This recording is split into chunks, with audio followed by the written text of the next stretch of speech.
This is Scott the Fix-It Guy. Today we're dealing with a Bosch dishwasher that won't heat up, and it can be due to many different reasons. It could be the heater relay that's hiding behind this panel, and it can also be that it's not filling with enough water, which is pretty common, and then you just need to put in a new fill valve. This is the part number for the new fill valve.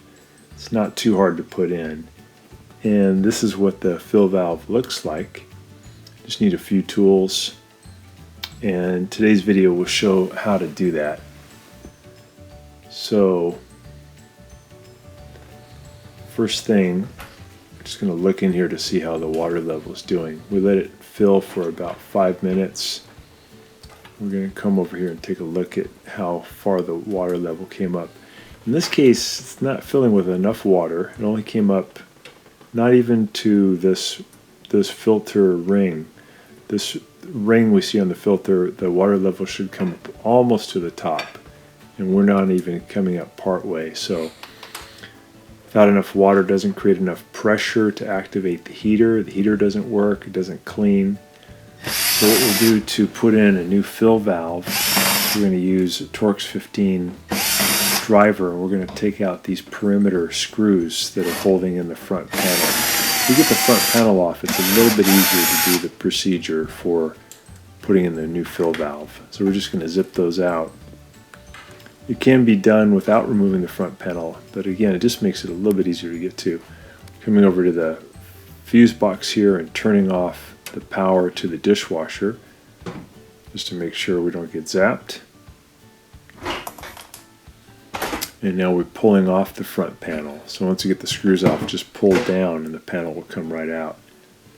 And then down at the bottom here, we have a thing called the kick panel, and that's going to be removed usually with 2 Phillips head screws. And once we zip those out, we'll have good access to the fill valve.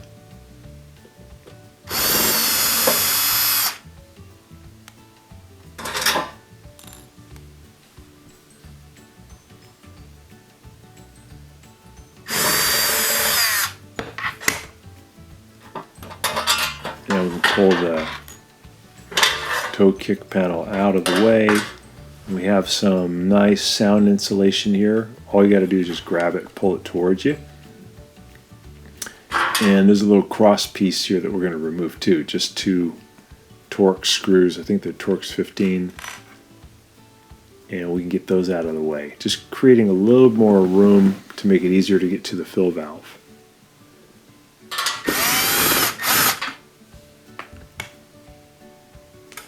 So move the right one.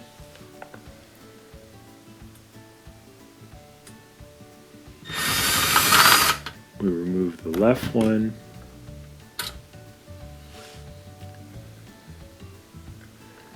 We have to disconnect this plastic piece that protects the wires.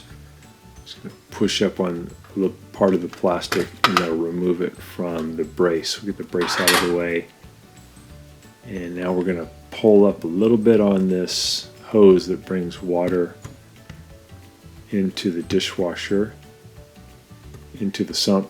We're going to just kind of get it out of the way, create some more room, and we'll just remove 2 Torx 15 screws that are holding in the fill valve. First thing, we'll make sure we turn off the water.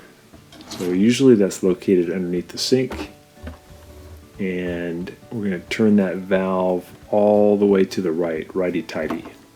Once we get it all the way to the right, give it a little extra push so you make sure you've really stopped the flow of water. Okay, and then we'll use some pliers to just spin that off to loosen it, and we can use our fingers to finish that off. I'm going to put a little towel there too, because some water will come out, not a lot, but just to avoid a mess. Get that off. Now we're twisting off the little brass L joint, getting that out of the way. I usually use a crescent wrench to loosen it. They're in there pretty tight. Remove those 2 Torx 15 screws. Now we've got the whole thing pulled out away from the dishwasher, we're going to put a standard head screwdriver in between this hose and the fill valve to loosen this hose, because they're on there really tight. I usually put it in there and then I twist it back and forth so I can pull it out. This is the old one, the old fill valve. Here's the new part number. And they're not very expensive. And here we're just checking the resistance value between the old one and the new one. And the resistance value is about the same, so it's probably not a worn out fill valve, probably just an obstructed fill valve. Some crud builds up over the years, gets caught in the filter, and it reduces the amount of flow of water. And then we just don't get enough water to come in the amount of time that the computer lets water come in. So we're putting a little bit of thread tape, Teflon thread tape, on the bigger side of this L joint. And on the small side you don't need tape because that's a compression fitting. But this bigger side, the one that screws into the fill valve, you do want to put this pipe tape on, Teflon tape, and we're going to screw that into the fill valve. And I usually use a wrench to get it tight. I want it to be slightly down and to the right. Okay, now I'm going to put the tube back on, the one that brings water into the dishwasher. And I'm going to get my clamp here to bring the spring clamp back into position. Let go of that. Got that on tight. Put the electrical connector back on. It's super easy. That just plugs right in, just a modular connection. Easiest part of the procedure. So we got that on. We got our water on. We're going to put this back into position. Then we'll add in the two Torx 15 screws. Get those tight.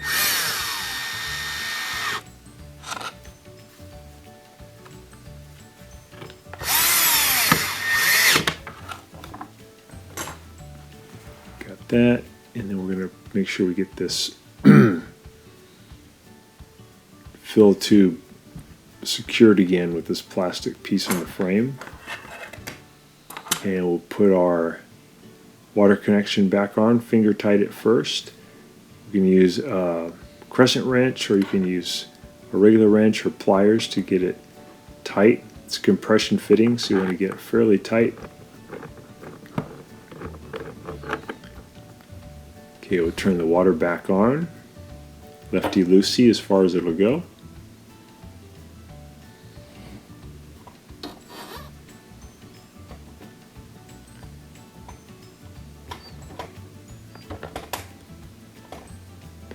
Okay, now we're putting the cross brace back in. We're going to connect the plastic piece to the cross brace. The plastic piece just protects the wires. And we'll push the brace back into position and add the two Torx 15 screws back in.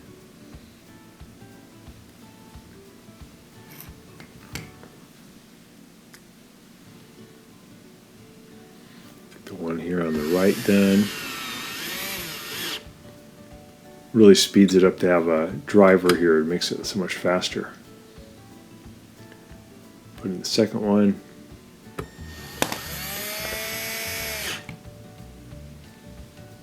Okay, we're doing good. We'll put our sound insulation back in. Nice piece of foam. Bosch, some of the quietest dishwashers out there, the way they're designed. It's really good. This is part of what dampens the sound. Okay, we're doing good. Almost done. We're going to put in the kick panel. It'll be just, in this model, a couple Phillips head screws hold it in.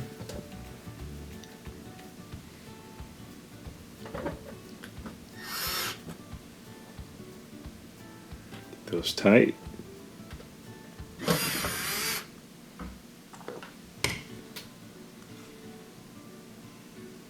I'm going to put this little spacer piece back in. Just going to push it back onto the door. Got two of those. They kind of push the front panel away, fills the gap. So I'll put the front panel back on by pushing the upper part up into the control panel, and I'll push the bottom part in, and you'll feel it click into position. Then I'll open up the door. I'm still holding the panel on with my hand, and then I'll add these screws back in. Little Torx 15 screws. So I think there's 8 of them altogether, 8 or 9.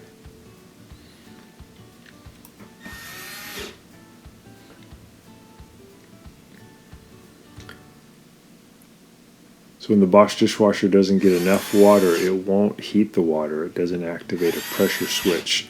So it's really important that we get the right amount of water. Okay, we'll close that, turn the power back on at the fuse box, and we'll give it a little test.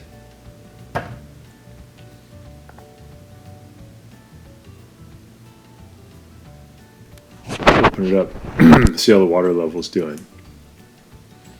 So now it's filling up to near the top of this plastic ring on the filter, which is great. So we have the right amount of water. Very good. And we'll let it run for a little bit and make sure that it's getting hot. Make sure it creates steam. Steam is really what cleans the dishes in the dishwasher and kills the pathogens, so the steam's really critical.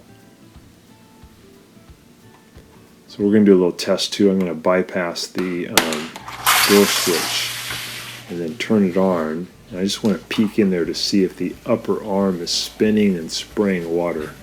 If it is, we know we have enough water and we have a pump that has enough pressure to activate the heater. So that looks really good. There's water squirting around everywhere. Yeah, that's perfect. So we know we have enough water and enough pump pressure.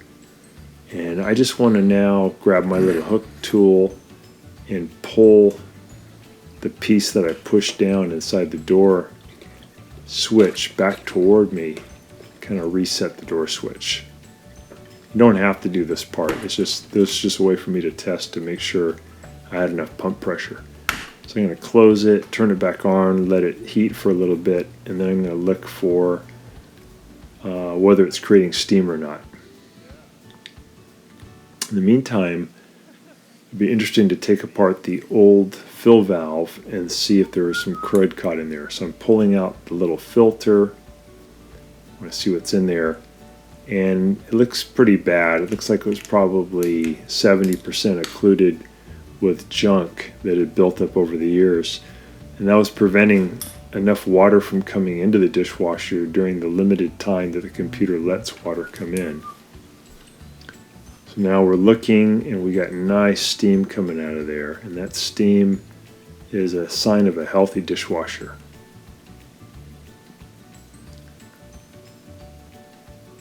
Lots of steam.